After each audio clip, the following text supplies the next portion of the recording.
And welcome to week 23 of Walk the Plank, the Perry Athletic Department podcast that will take a deep dive into the week that was Perry Athletics and a good preview of the upcoming week and weekend's events as we get closer and closer to the start of our postseason. Joined here, as always, by Gene Winters, my co-host. Gene, thanks for being here. Yeah, it's another week where you're inching closer and closer to the postseason, and a lot of teams are starting in that realm this week, and some are even into the postseason already. Yeah, so bowling has finished up their postseason stuff, and their season is wrapped up. We had our swim team start. Their sectional tournament was last weekend. We ended up with 10 individuals and some relay teams out to the district meet. We'll talk to Brian Scheider, our head coach here at Perry, as well as our male athlete of the week, Brody Hicks, as he's qualified for the districts. But before that, I'm joined by another Winters here to my left. Peyton Winters is our female athlete of the week, nominated by our head girls basketball coach here at Perry, Roy Falvey Jr., who will be joining us as well. He'll be our last guest on the show this afternoon to preview again what our draw looks like. And now that the regular season is wrapped up, we finished 15-7, Peyton, overall on the year.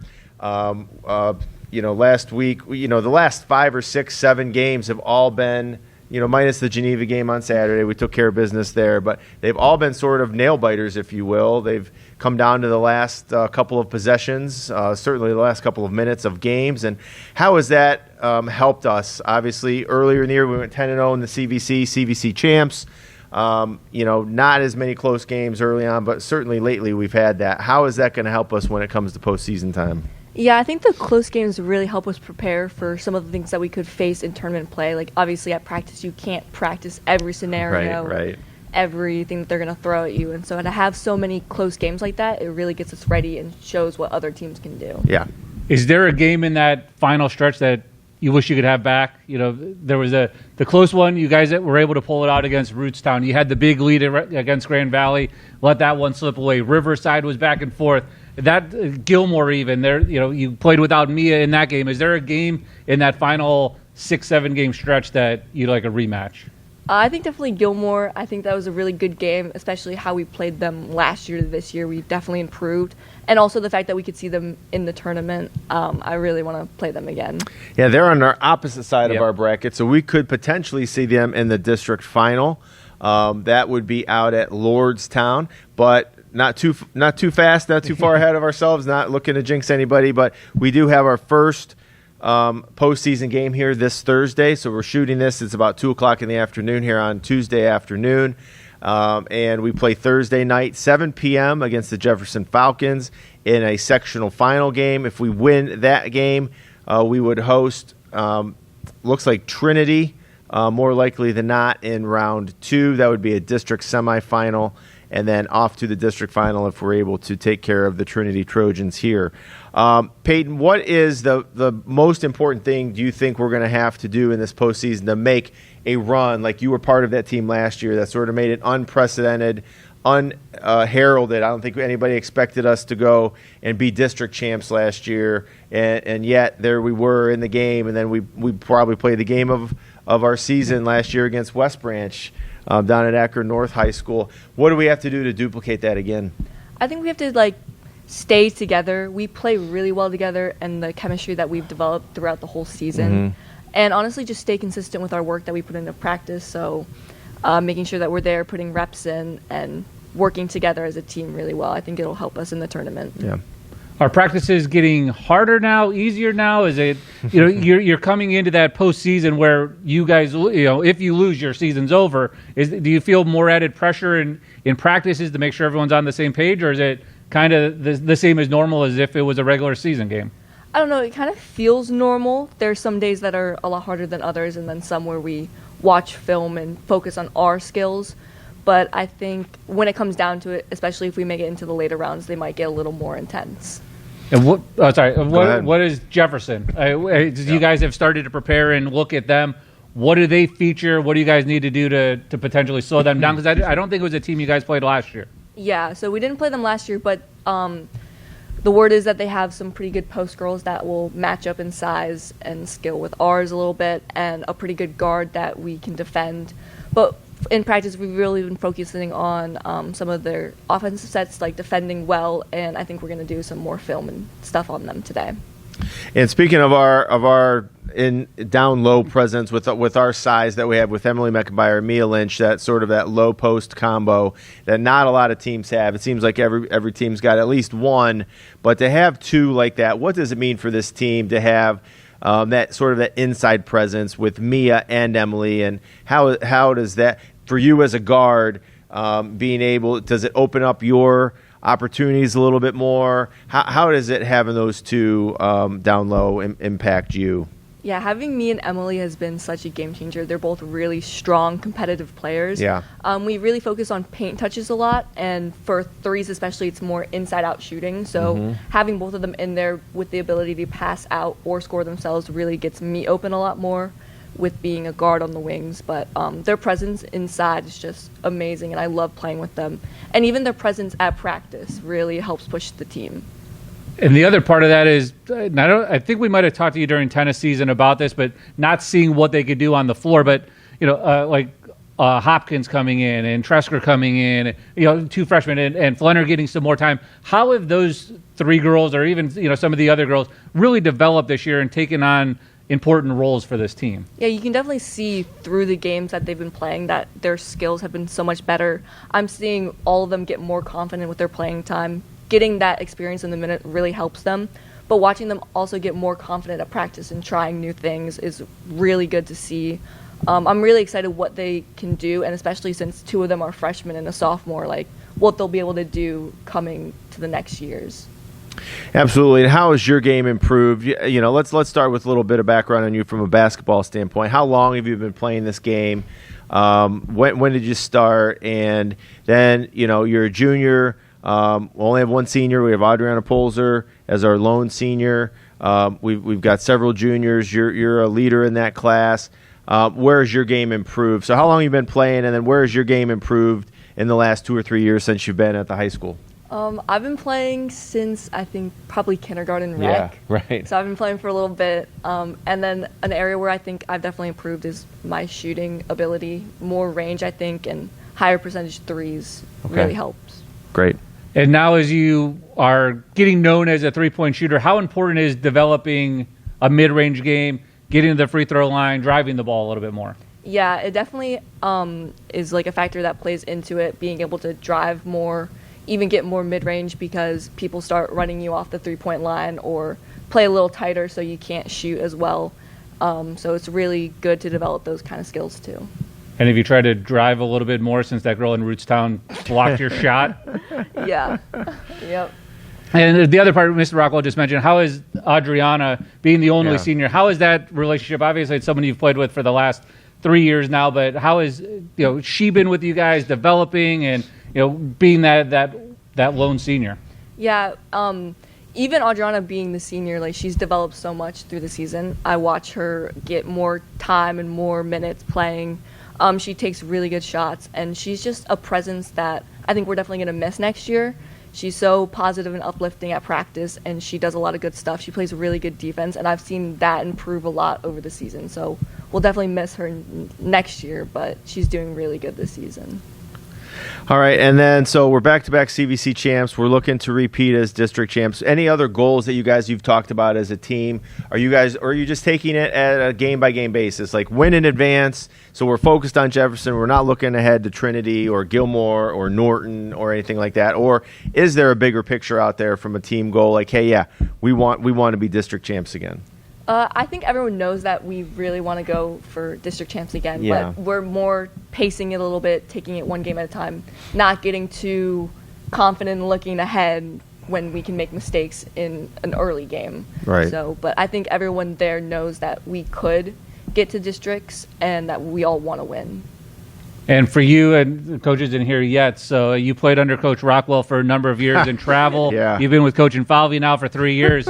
Who's the better coach? Oh, wow, there's a no-brainer. I mean, I have to Coach say Infalvi. Infalvi. Oh, come on. He should be. He's not even here. I know. know. He's going to watch, Yeah. though, so it's all right. I totally get it. And I think Coach Infalvi and Coach Austin make a great team. Yeah. And just like Porcello and I did right. back in the day, right? And We I don't think we ever had this good of a record though. We won a couple of tournaments, but like Chardon always got us. Did we beat Chardon once, or was it Kenston? I think it was Menor. Menor, we beat Menor. was Well, a close I have a better one. record against Menor. Then. Yeah, right. That's true. All right, That's true. I know that was not our best game, and but they're a really good team.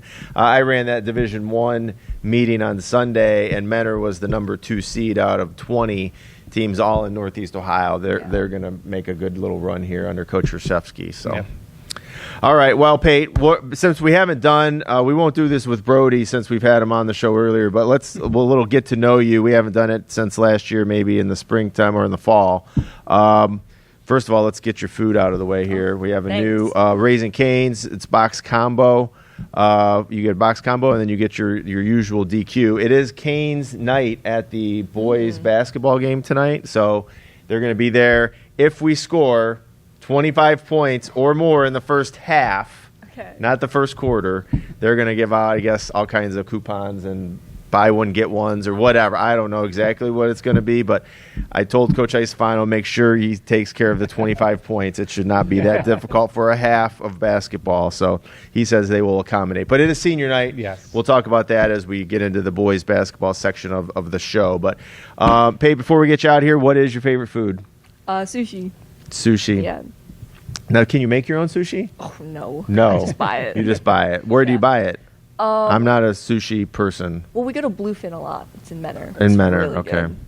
I think I've seen it. The grocery stores have them too. Do you ever try that? Oh, like a yeah. Heinen's or, okay. Favorite subject in school? Probably English. Okay. Favorite movie or a television series? I like Top Gun. Okay. Favorite The movie. movie is a good one. Old school or new Top Gun? I like or the old both? one a little more, but I like both of them. Okay, they are both good. Hobbies outside of your sports here at Perry. You're playing tennis in the fall, basketball. You're probably doing AAU in the spring and in the summer. What any hobbies outside of your academics and athletics here at Perry? I really like reading. Okay. Favorite app or game on your phone? Your dad needs a new app apparently to play, so we're asking that of all the kids. I don't know. I'm trying to get them on Block Blast, but Okay. That's We been haven't brought up downloaded it recently yet. a couple of Yeah, It's times. a good game. I think Vanessa's on that, so maybe she can get with Kristen. I don't know. I'm not a big game on my phone person. So, favorite memory so far? You're a junior. You've got another year left of this. You're going to be a senior in the fall, though. You're going to, it's going to be a senior year of tennis. Your senior year of basketball coming up. What are some of your favorite memories here, Perry, as you're heading into that sort of late in your career here as a Pirate?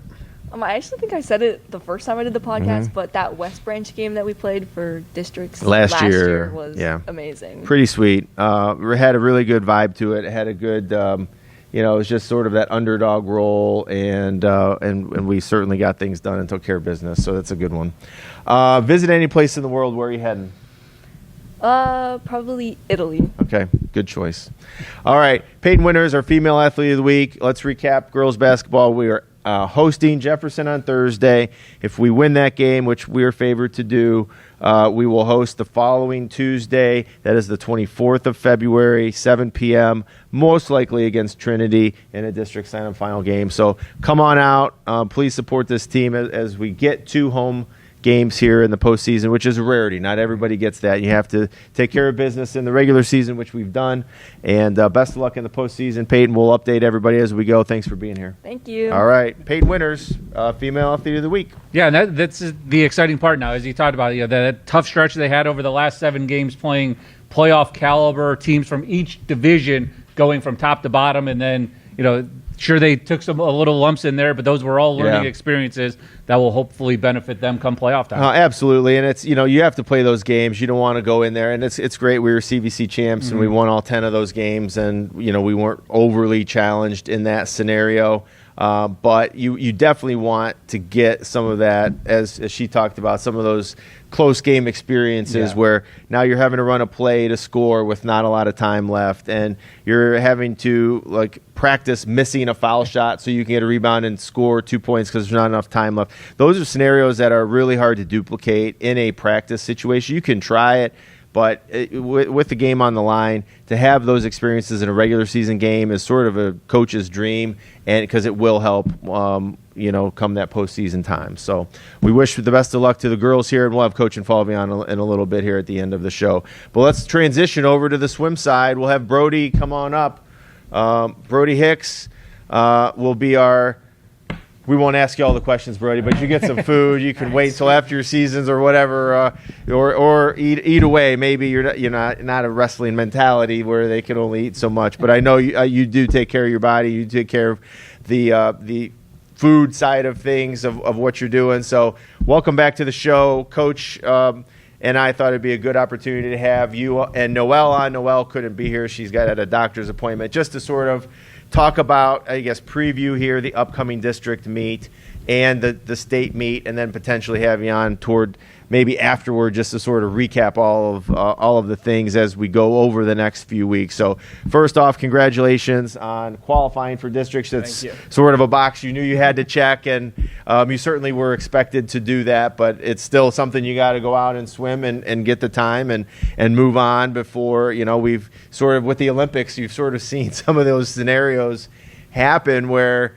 the men's figure skater comes to mind. Like, he was a huge favorite to win gold, and he didn't end up winning it because he didn't check the box. He didn't do all the things he needed to do. So congratulations on that. How was that experience? A little bit different, swimming sectionals at Cleveland State. How did that play into the thing for last Friday? Yeah, so Cleveland State was definitely a little different of an experience.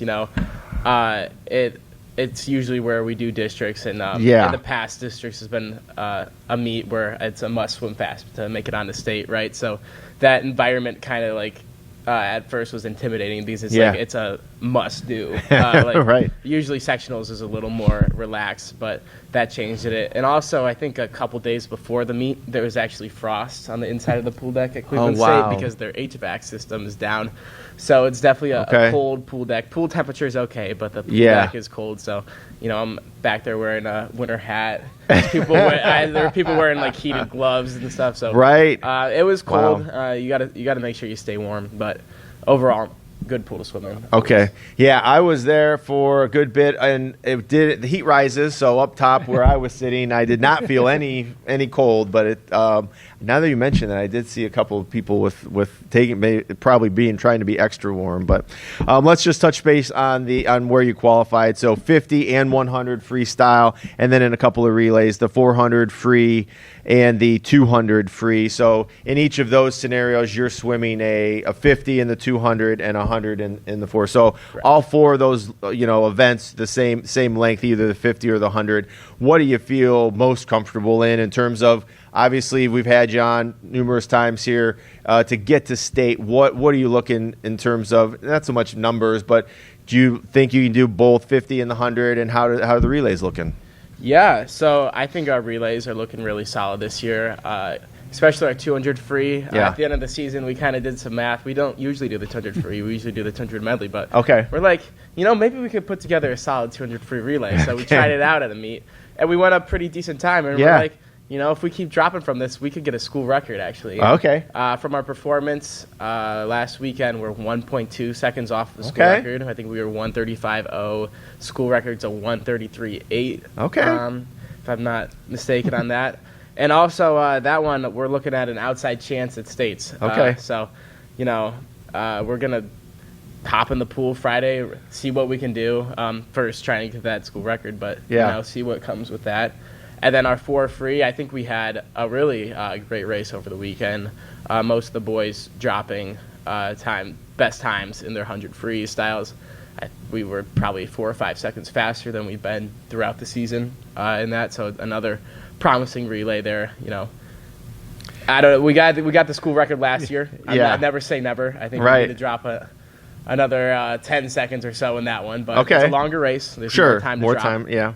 So that's Landon, Avery, Luke, Loveland, McCoy, Richards, and you in both of those races. Yes, all of those. Yes. 200 and 400 free. Those are our 4 guys.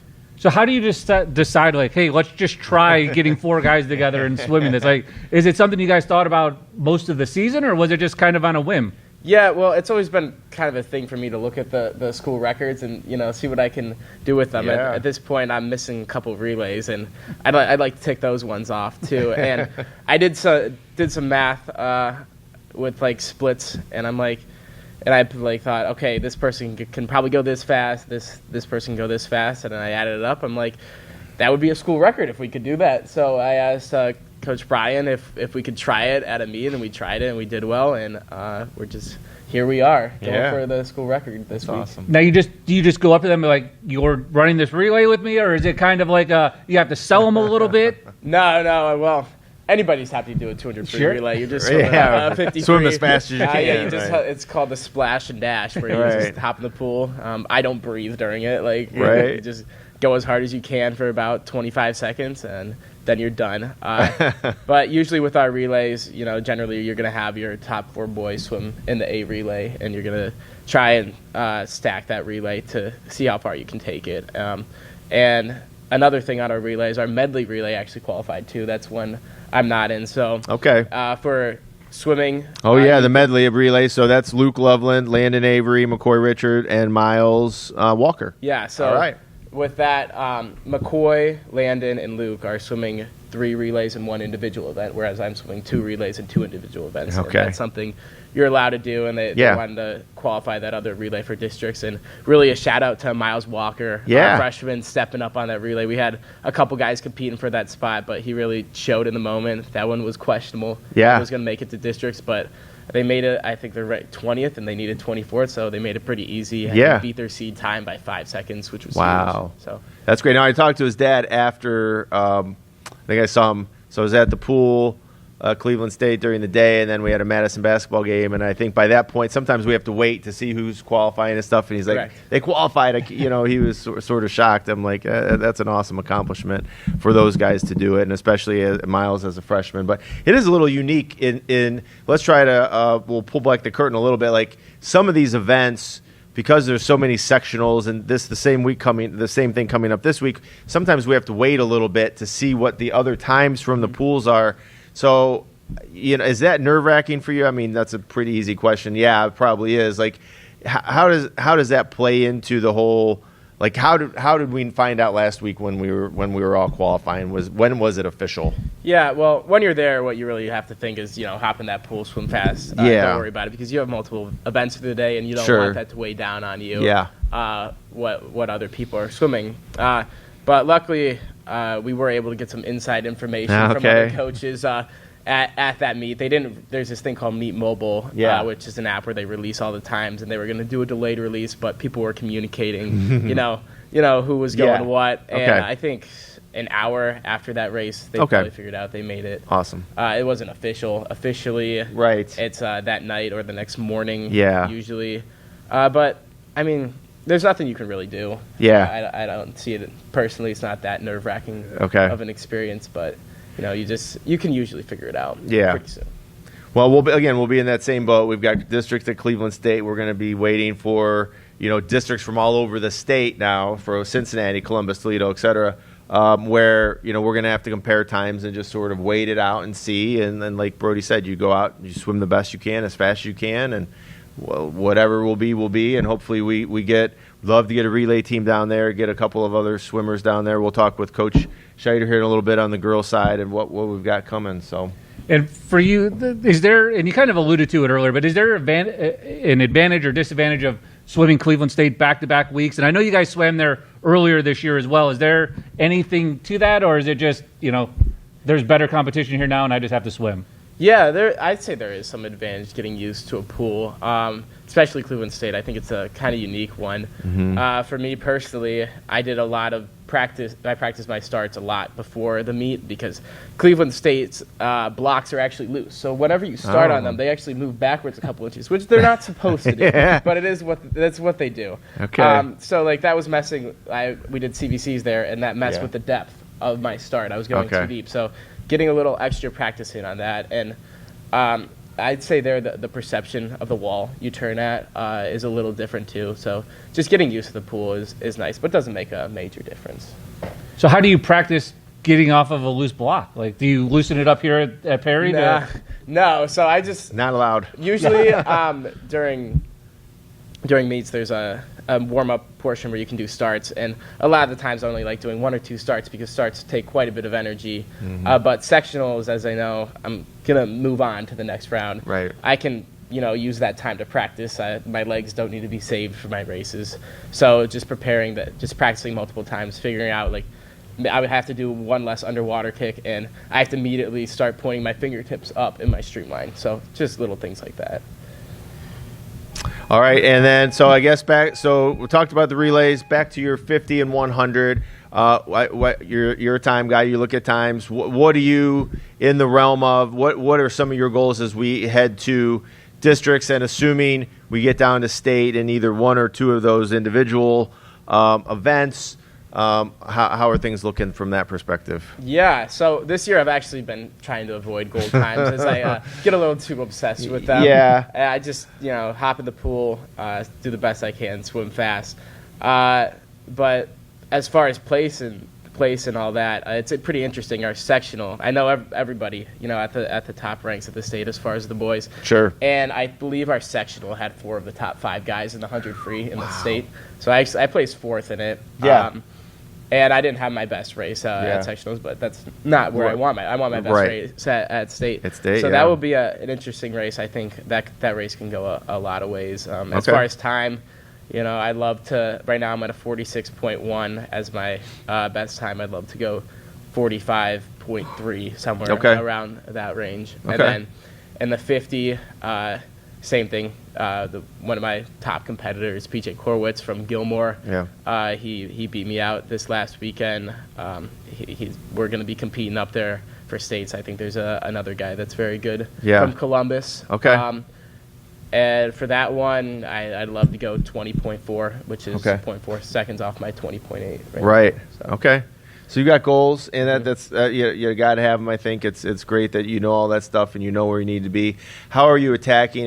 And Coach, we'll talk about this overall, but how are you looking at the next couple of weeks as far as practice goes? And again, sort of to go behind the scenes, like taper and all of those things that people may not know. How we're sort of, you're obviously practicing a ton, of yards during the week, during the regular season. Now that we're in this postseason run, how do you attack the next couple of weeks from a training perspective? Yeah, so right now this is like Christmas morning for swimmers. Taper every day. We're working to our max, but I'm starting my taper this week, and taper is really going to depend person to person, and then the events you swim. So I'm swimming the shortest events. And male muscular sprinters need a longer taper to recover their bodies than a female distance swimmer. So taper, I've called it it's been called an art before. Okay, right. So it's going to vary by person. So this week I'm still working hard. Yeah. But just taking yardage off. Yeah. And working details, making sure my starts are great, my breakout after being underwater is great, my flip turns are all great. So getting details down and slowly resting my body, but definitely tapering for states and not districts for myself. Right. That's where I want to swim fastest, and that's a lot of mistakes I guess some people make that are pretty much guaranteed to go to states, but they often swim fastest at districts, and I'm hoping to do my best at states. You got to keep going and building up to that state crescendo. So yeah, I mean it's just amazing, like learning about swim and all these different terms and how you guys prepare over the last 2 years of doing this. It's just amazing, and it's smart. Like you hear it, and like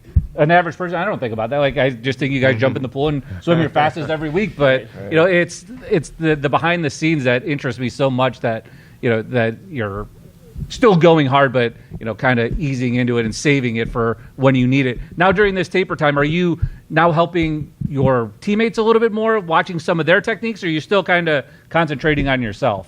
Yeah, well, the nice thing about taper is it slows down. You have more rest and stuff, so you can watch your teammates more. And one big thing for relays you work a lot more is relay starts, because you want to get that perfect, because you want to maximize the time subtraction from your relay start. You want that momentum starting as early as possible.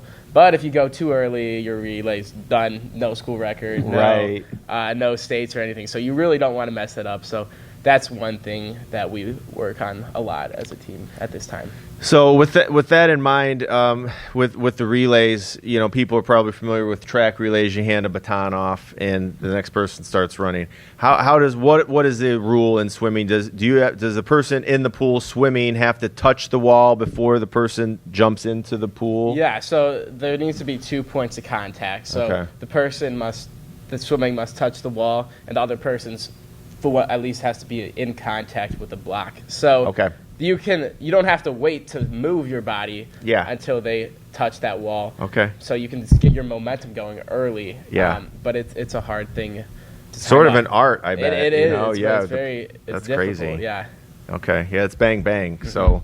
All right. Well, no leaving early, none of that stuff. Let's go get some of these records that you have left to go get. You don't have many left to get, but you mentioned some relays. So, Brody, great having you back on to sort of preview here our district meet coming up on Friday again at Cleveland State. States the following Thursday, Friday down in Canton.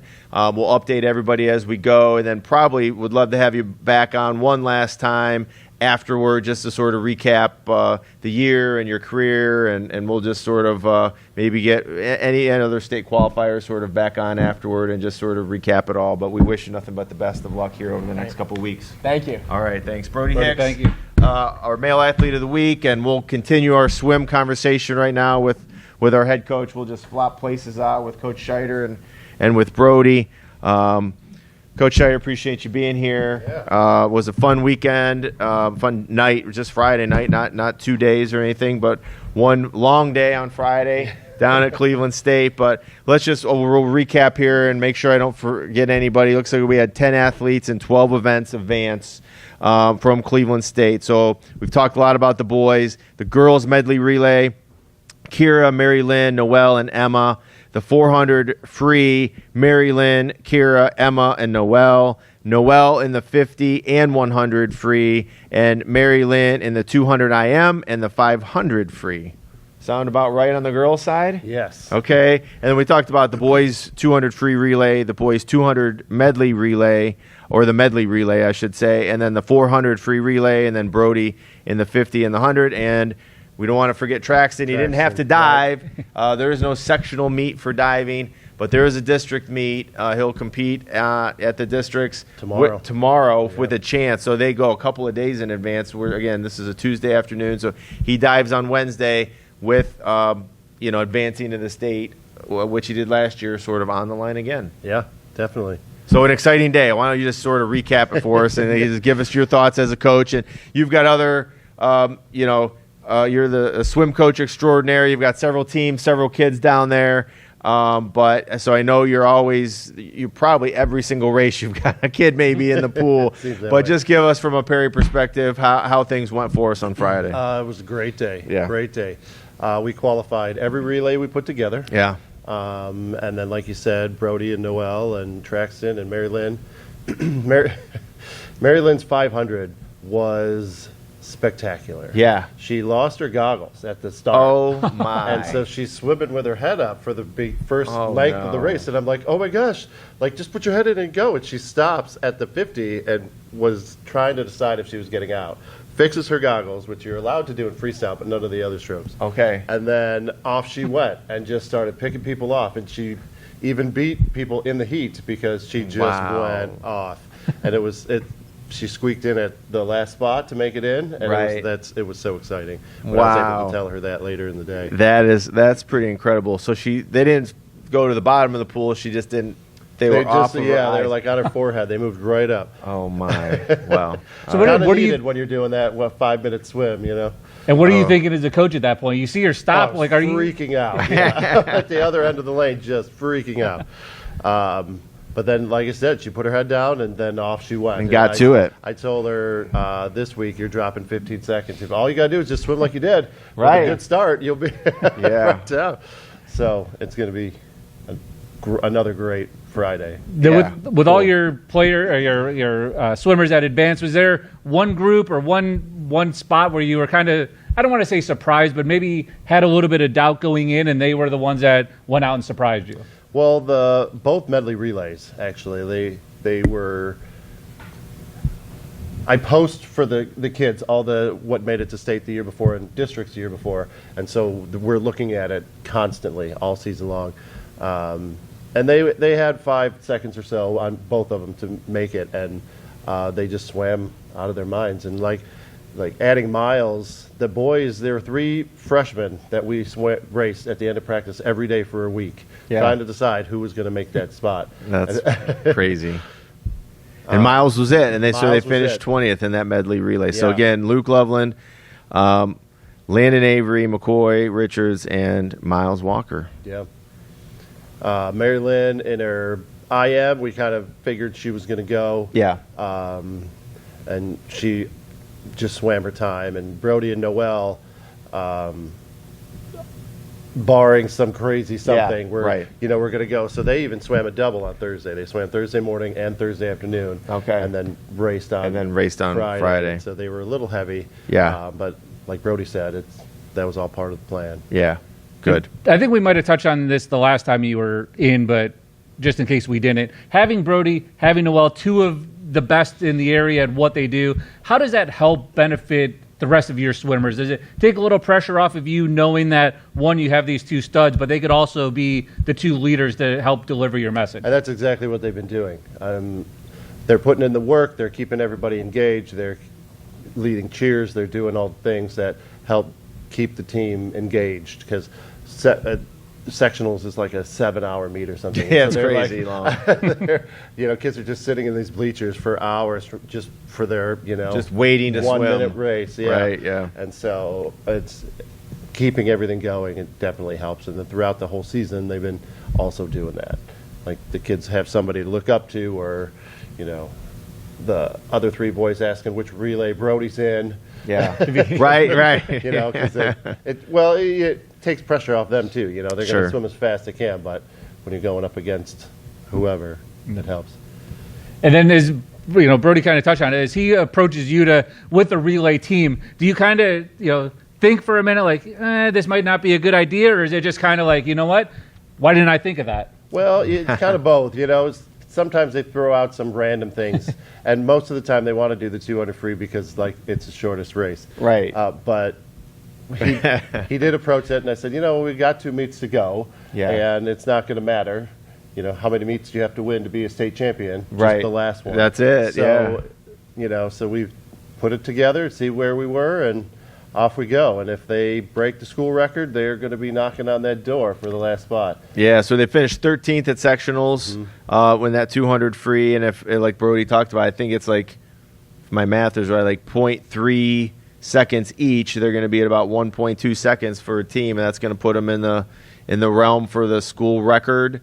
And then, like you said, just sort of right on the cusp of possibly getting down to state as a team. That's a hope, yeah. We haven't had a relay down there in a long time. It's been a long time. I'd have to look back and see it. It's been a long time. I will say the last couple of relays that we've had back in the early 2000s, now they've finished 3rd and 4th in the state, and they're in the Hall of Fame currently as a group. So pretty really strong girl relays at that time. Absolutely.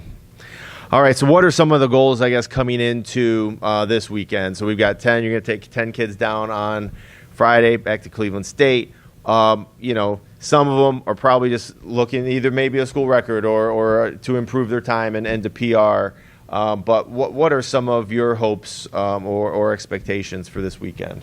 Definitely that everybody's getting a PR. Yeah. We hope Brody does, but it won't be the end of the world if he doesn't, because he should be going on. She's been dying for that 50 free record on the board. And how close is she? 0.4. Okay. So, but at a 50, that's tough. Like that sounds like 0.4 seconds. Like you can make 50, that up. Yeah. You blink wrong and the whole race is off. Right.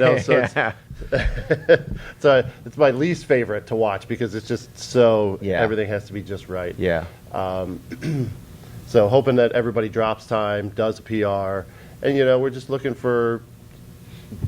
If everybody does that, that's successful. Right. That's it's all about making personal best and moving forward constantly. Perfect. All right, Coach. I think that is it. It's a really good sort of recap from sectionals, a little preview of this big district tournament. We've got, again, Traxton diving tomorrow for the district meet, so we'll update everybody here. This is week 23. On week 24 next week, we'll see how many people we have going down to the state tournament. If we've got a diver, if we've got a relay team, like you said, hopefully Noel and Brody check those boxes and they do what they need to do, and all goes well this weekend. We appreciate you spending the time with us. Great. Yeah, all thank right, you. Thank you. Good luck. Thank you. Good Thanks, luck Coach. Friday. All right, Coach Brian Scheider, head coach for boys and girls swim here at Perry High School. Yeah, and that's the exciting part. A quick drive down to CSU, so Yeah. get out there, support the 10 swimmers that are going down there, and that's the part of it. Now, this is it. We talked a little bit about it earlier with basketball. Win or lose and you're done. It's kind of the same thing for swim. If you don't make your time, this is where it ends for you. So with all the remaining 10 having that goal of getting 2 states, you're just that one last step away from getting and checking off that next box. Yeah, and again, after watching some of these Olympics, where the favorites are, I don't trust anything anymore in terms of automatics. Like you just, you got to go take care of your business. You got to stay focused. You got to be mentally ready to go. The physical side, like Brody's talked about, will sort of take care of itself with their tapering, and their bodies will be ready. It's just the mental side. Make sure you're locked and loaded, ready, because after watching some of these things in the Olympics, man, it's sort of heart-wrenching to see, these guys and girls are working their lives for this stuff, and it comes down to one little thing, and it doesn't go the way you want. Right. So, but one team I know, we'll have Coach Infalvi come on up. One team that will be locked and loaded. I know he and Coach Austin do a great job with our girls, getting our girls ready for our postseason run. Coach Infalvi, Perry Girls Basketball, thanks for being here, Coach. Yeah, thanks for having me on. Open up here with Jefferson on Thursday. So we have that postseason draw. We finished 6th in our district of approximately 40 teams or so. CVC champs, going defeated in the league, but now we're on to that postseason run. And what's been your message to the team now that we're here and the regular season is sort of come and gone, and we've checked that box, and now we've got more to check? Yeah, I think leading down the stretch, our goal was to start playing our best basketball going into the tournament, and and I think we are playing really good basketball. I know, we've lost a few down the stretch, but, we strategically schedule our games that we play very tough teams and good teams coming down the stretch. And, we played some pretty tight games. A couple we pulled off some nice wins and a couple we didn't. But the nice thing was, we put ourselves in some different situations and had some different experiences in all those games that I think are going to benefit us. Going back and watching the film and going through those situations to, they're all little easy things that we needed to just kind of sharpen up a little bit. But I think we're right there. So I'm really happy where we're at. I think we're playing good basketball, and we're looking forward to making a little run. All right. And when you go back and watch the film of a game, I'm sure each game's different, but is there a point where you think, well, man, this – in my mind, in real time, this was a really bad scenario we have. Then you go back and watch, and you're like, oh, you know what? We actually executed. They just hit a shot here. How does that play? Because I know, obviously I'm not in it as deep as you are, but I'll watch a game and then watch it a little bit later, and I'm like, oh, that was good, or that was actually bad. Like, how do you balance that? It's tough sometimes because I know, after a couple games, our game last Monday, I went home and I wasn't feeling real good. And didn't sleep very good, and but I got up early and went through our film, and that's what it was. And I kind of came into practice too, and we had a big film day that next day. Tuesday, really, there was a lot of situations where we were right there. We were a split second behind on a pass, or we had a real good look. It just didn't drop. And, and sometimes other teams do some things pretty well too and hit some shots at the right times. We talk a little bit about controlling some things and not letting some bad things snowball. And really too, like I said, I sometimes am a little more frustrated right after the game, and then you see some things like, we had this here, and that goes the other way. It's a totally different ball game. But I think the big thing is having our players see that. So we hardly watch like, a full game, stuff like that. We watch segments, and we usually clip up, between myself and Coach Austin, clip up certain situations and things to see. But it is nice. Like, if I go back and watch film, it's like, we did everything we can't do anymore, like, it'd be a little more frustrating. So knowing, like, we see this, and we can take care of that.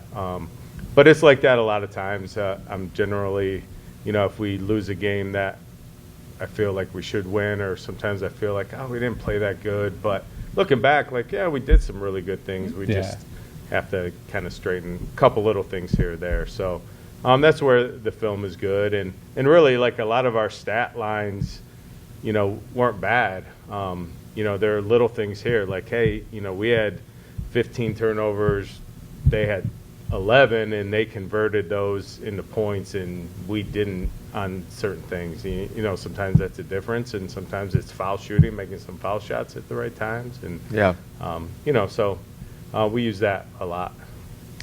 And then, so people out there may not realize, because we're talking about film, people may not even realize that coaches watch film in basketball or some of our sports. But, like, we have a really nice camera system. We use Huddle for our main gym. The boosters help us with that. The teams help with that. The athletic department. The Huddle system we have is really important to us. And so, like, how much film are you guys, number one, people might think, well, you practice from 3 to 5 every day, all of it's on the court.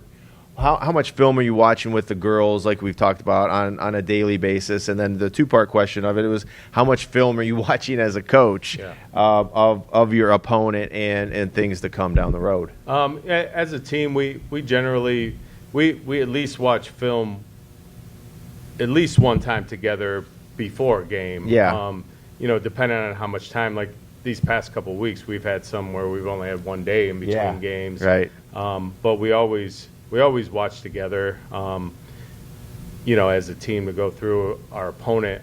What's really big, too, and it's hard to sometimes find the time, court, because we need that court time, too, is being able to watch our own stuff and kind of self-scout and do that. So what we do, too, all our players have an app on their phone, too, so we post clips. Coaches, we go down and break the other team's defense, offense, so they all get those clips. We will watch all those as a team together, but then they have the opportunity to go back and continue to watch some more. The other thing, too, they all have a app on their phone that has all our scouting report stuff. Okay. And then we tag the films to that. So when the other teams hears their offensive sets, all they're drawing up, then they can click on the link too and then see those on film at the same time. To be honest, as coaches, I spend a lot more time off the court than I do on the court with film. Coach Austin, the same thing, film and scouting reports. Like, this Jefferson game coming up here, we have 9 of their films. Right. So we go through different things. Typically in the regular season, we have 2 or 3, depending where it is, just because different situations call for teams do different things. So we try to get, all right, here's when it's been close, here's when they've been behind or ahead, what do they like to do to get those things. So it's a huge thing. We want to put our girls in the best situation possible by knowing the other teams, and knowing what we do well and seeing, like, here's how we can get better with film. So it's a huge thing. And as the season moves on, too, sometimes we reduce the on-court time because of the long season, the wear and tear. Rust the legs a little bit. And a little bit more mental stuff. Right. So it's nice when we do have a couple days, because then we can do more film and more board work in that sense. But if we didn't have that film stuff, I don't know what we'd do.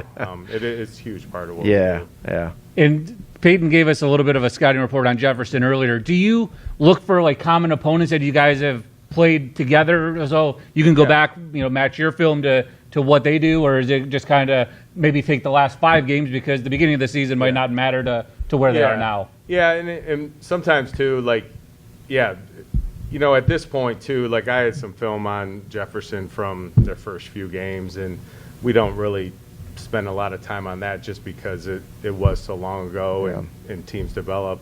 I do think some common opponent things are nice. What we really like to look for is some teams that do a lot of the stuff that we do, defensively, like, we play a decent amount of man. We want to see other teams play, and it's hard. There's a lot of teams, and we play more zone than we probably ever have, but a lot of teams run zone, and so, like, it's hard. Sometimes Coach and I are going through film, and, like, we can't find that team that plays man-to-man against them to see what they like to do. And then the same thing offense, like, some teams that run some things familiar to us that we do, we'd like to see because we want to see how those teams defend it. So it does make, both common opponents to kind of see how you match up, but also more common things that teams like styles, to do. yeah. And then as you're getting into this final stretch, how do their bigs match up with your two bigs? Because that was one of the things that was pointed out a little bit earlier today. Sure. Their strength is their two inside girls. I feel like our post players, our inside players are more skilled than they are. So I think we do have that advantage.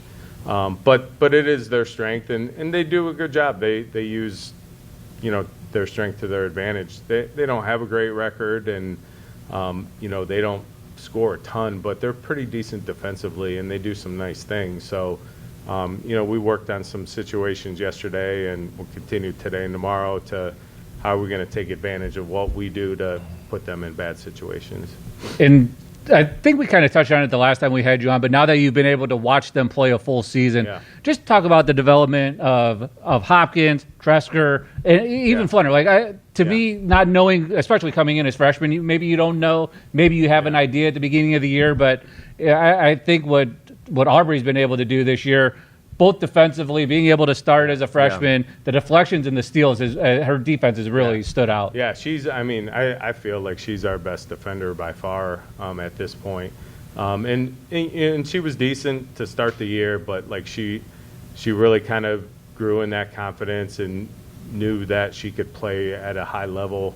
We put her on the other team's best scorers all the time, and she's really come through. I've been really happy with her play and the way she's excelled. Offensively, I think she was kind of starting to we wanted her to take more of an initiative offensively and score a little bit. I know, like, coming in, she was a little timid on the offensive end. She's starting to get a little bit better with that. And that comes with growth. And, I've heard a lot of people talk about, like, confidence and stuff, and and a lot of people say, they're just not confident yet, and confidence comes with experience and doing it over and over again. That's how you build confidence. It's not just one day, like, I'm just going to make everything. Like, so that practice time and that growth there has done really well. Bryn and Addie, both the same way. I think Bryn, I think last time we talked, Bryn really was doing nice things defensively, and even more so, like, she's become more aggressive defensively and getting after that. And Addie's continued to grow game in and game out. And I tell you, the big thing is, too, like, Mia getting hurt a couple weeks ago, like, was a big detriment. She's one of our best players, if not our best player. But it also gave us an opportunity, too, for those other girls to take more of a bigger role and play in those times and get that experience and get those primetime minutes that I think make a big difference. And I think they've shown in these last couple games, even with Mia coming back a little bit, I think that growth over that few-week period is big, and I think it's going to pay dividends for us moving forward, too. And then as you approach the postseason, like, again, in case people don't know, both boys and girls basketball have a draw meeting. We have a seed meeting. Our seed gets assigned to us, so similar to football, it's a mathematical formula. It's called the Martin RPI. We finished 6th overall in Division IV in Northeast Ohio out of about 40 teams. there's several different ways you can go onto the bracket and several different places. How do you approach it from a coaching standpoint of how do you determine where you want to go? Because there's a lot of good teams, obviously, in our area. But again, we're with a pretty high ranking. We're almost a little bit of we have to wait and see who comes to us because we've got to go on the board at a certain time. Right. But how do you approach that overall? And are you happy with our draw for this postseason? Yeah, we go through and we look at the groups of teams that are at our level or maybe a little bit above us, seated ahead of us.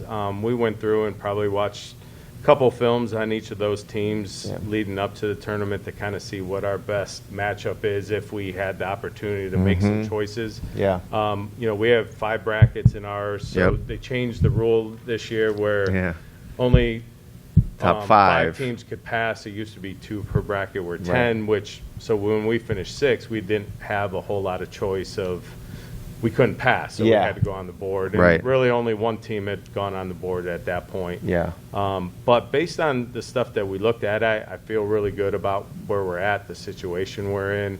Obviously they're good teams that we're going to play. We'll match up with Trinity in the district semis, and if we beat them, play either Norton or Gilmore. But those are both situations that, I feel good with. So I think we're set up nice. It's not easy. It's not an easy road, but playing a district semi at home against a good team makes a difference. And, where we are if we make it to the district final, I feel good with our chances. All right. Yeah, so let's just recap it real quick. Thursday at home against Jefferson, 7 p.m. tip. No JV game anymore. We're right into, 7 p.m. will be the tip time. We win that game against Jefferson. We move on to Tuesday, the 24th, where we will host, more likely than not, Trinity, with a district final berth on the line against the Trinity Trojans.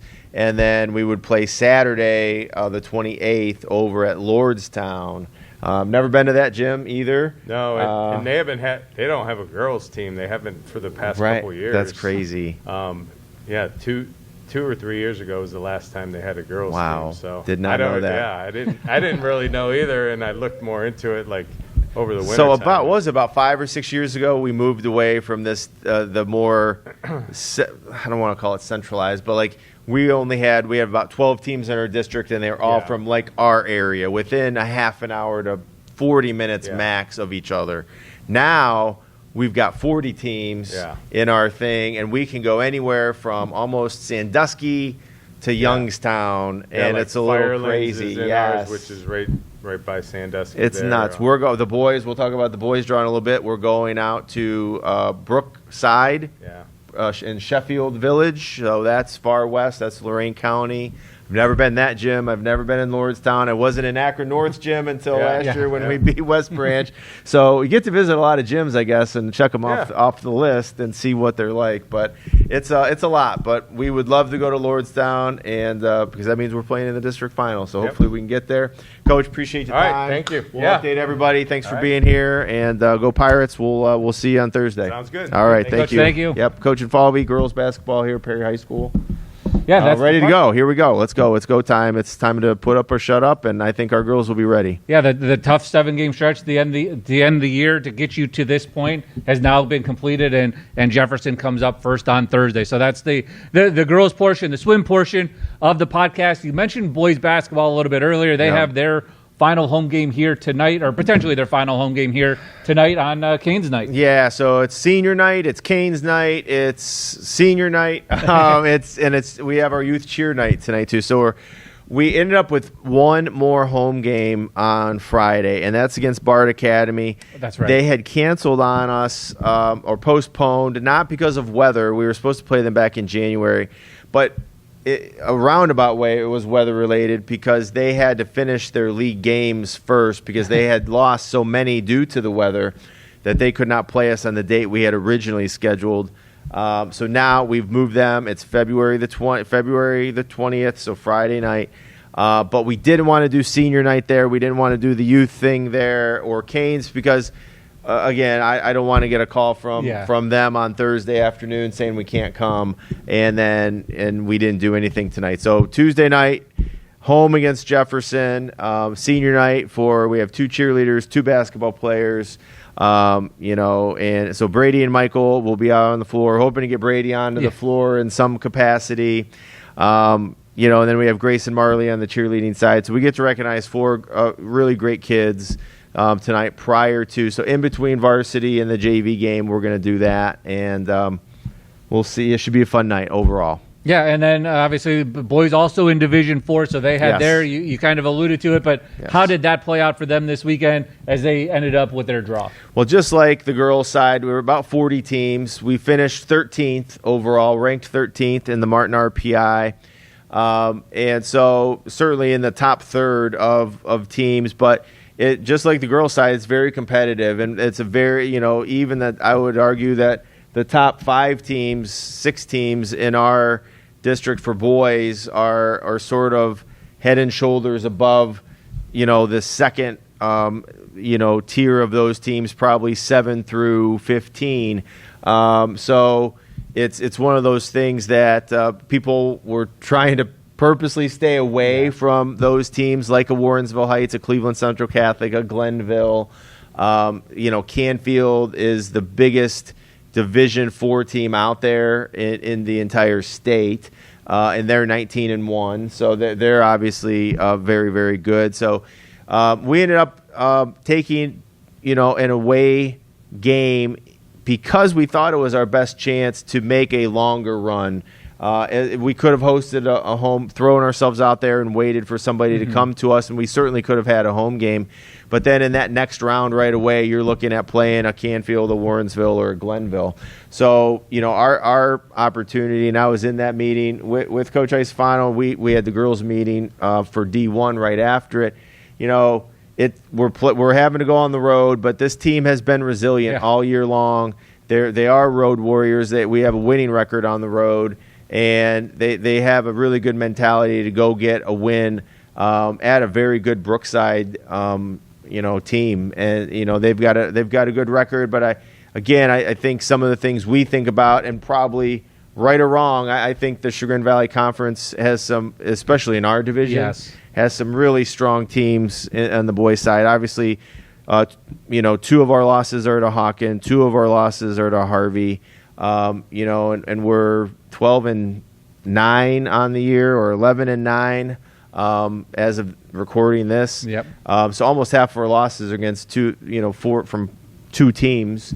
I think Brookside would have a very similar record, and that's no disrespect to them. They're a very good team. It's going to be a challenge for us to go in there and get a win. But if we can get the win, I think it gives us another winnable game in a district semifinal matchup. Either we get to host West Geauga, or we're going to travel to Orville, which will be another difficult road test. But again, that's sort of our mentality going in. It worked for us in girls soccer. We did the same thing. We could have hosted a match in girls soccer, but then would have had a really tough second round matchup. We decided to go on the road to Beechwood. We get an exciting win there, and then go on and beat a higher seed at Elyria Catholic, and then had a chance to take down the number 1 seed in Niles McKinley. It came down to the last minute. So it's worked for us in other sports. Doesn't guarantee a thing. Yeah, right. It doesn't mean it's going to work this time. But I think overall, with the teams in our region in Northeast Ohio in Division 4, it was the best case scenario for us. So we're excited, and I know our coaches are going to they're going to coach our kids up, and they're going to share that mentality with them, like, hey, we believe that we can go get it, or we wouldn't have done it. So I'm excited for our postseason draw here as soon as we get these last 2 games out of the way for the boys. So get out here, support the boys here tonight on Tuesday, or on Friday. You can see them possibly for one last time here in Perry this year. Absolutely. Boys and girls wrestling, we talked a little bit about them last week. Yep. But how did their week? I think they both had a week off before as they're sort to approach. Sort of that off week, sort of a regroup weekend. We didn't make it to the state duels, so we sort of had that weekend. And obviously you want to get there, right? I mean, we're not here to make excuses or anything like that. We would have loved to be competing in Columbus last weekend as a team, but at the same time, the individual, portion of wrestling season for both boys and girls is upon us. And they start next Friday out at West Branch. We're going to be at West Branch for our sectional tournament. And just like we've talked with Brody and Coach Scheider, like, you have to advance out of there. You can't be off. You can't just expect to go in and show up and get a W and move on. You're going to have to go and do your very best to get out of a tough sectional, to get onto districts, to give yourself a chance at state. So, a recoup weekend. I know we went and scrimmaged Mentor over the weekend, and then we're going to do the same thing with Mayfield, where we're going to get to have some opportunities to get some really good practice time in with some of these teams who have similar goals as to us, and that's to get as many people, both male and female, off to the state meet as possible. This coming weekend, our girls will be out of Carrollton, so they've got another tournament coming up. But I know right now, everything we do on both girls and boys wrestling is focused for February 27 and 28 for the sectional tournament, win in advance, and hopefully do the same thing at the district tournament, get to state, which is March 12, 13, 14 down in Columbus. And then the final winter sports team that is still in action, gymnastics. Yep. They had a event that actually the last time we had a pod, they were traveling to compete in the Chalk It Up tournament, but they've been continuing to kind of get their season going week after week now. Yeah, and we hope to have Coach Arabs on. We had her on last year as we get into this postseason time frame. So March 1st, working backward, March 1 and February 28th. So that Saturday, Sunday, districts will be at Hudson, and that's really the go-to, similar to diving, where Traxton's going to be competing tomorrow at districts, and if he advances, it's either win in advance or your season is done. It's the same thing for gymnastics. So when we had Marley on a few weeks ago, I know that's where their focus is too, and rightly so. So they're going to be ready to go February 28th and March 1 out at Hudson, so we'll be able to preview that a little bit more next week as we get into just a little bit closer to that district meet for gymnastics. Yeah, so a lot going on here at Perry with the boys basketball in action on tonight, Tuesday, and also again on Friday. Girls in action on Thursday. So a lot going on this weekend. Get out to Cleveland State and support the swim team. So there's a lot in the next 5 days, and especially within the next week before the next pod. Once March 1 rolls around, I mean, February is literally a sprint. We've got stuff almost every single night of the week in some postseason sort of an event. So come on out, support our kids. I know they appreciate it, and we certainly do as well. So hopefully we'll see some people start the week off with senior night here tonight against Jefferson and move on from there. So, but an exciting time of the year. We'll recap everything as we get into next week in week 24. Until then, go Pirates.